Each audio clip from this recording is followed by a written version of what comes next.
ദൈവത്തിൻ്റെ അതിപരിശുദ്ധമായ നാമം വാഴ്ത്തപ്പെടുമാറാകട്ടെ.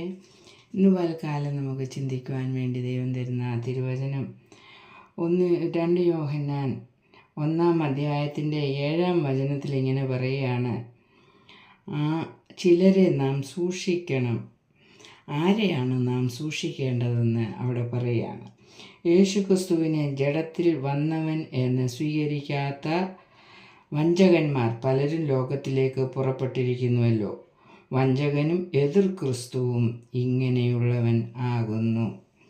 അപ്പോൾ ആരാണ് ആൻറ്റി ക്രൈസ്റ്റ് അല്ലെങ്കിൽ എതിർ ക്രിസ്തു എന്ന് വചനത്തിൽ പറയുകയാണ്. യേശു ക്രിസ്തു ജഡത്തിൽ വന്നു എന്ന് സ്വീകരിക്കാത്ത വഞ്ചകന്മാർ പലരും ലോകത്തിലേക്ക് പുറപ്പെട്ടിരിക്കുന്നു. അവർ വഞ്ചകന്മാരാണ്, എതിർ ക്രിസ്തുക്കളാണ്.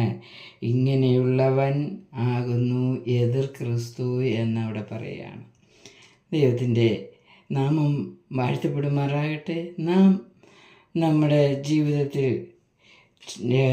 സൂക്ഷിക്കേണ്ടെന്ന കാര്യം, യേശു ക്രിസ്തുവിനെ സ്വീകരിക്കാത്ത ഒരു വ്യക്തിയെ പോലും നമ്മളോട് കൂടുതൽ അടുപ്പിക്കുവാൻ ഇടയാകരുത് എന്ന് ദൈവം നമ്മെ പഠിപ്പിക്കുകയാണ്. ഈ വചനത്താൽ ദൈവം നമ്മെ അനുഗ്രഹിക്കുമാറാകട്ടെ. ആമേൻ.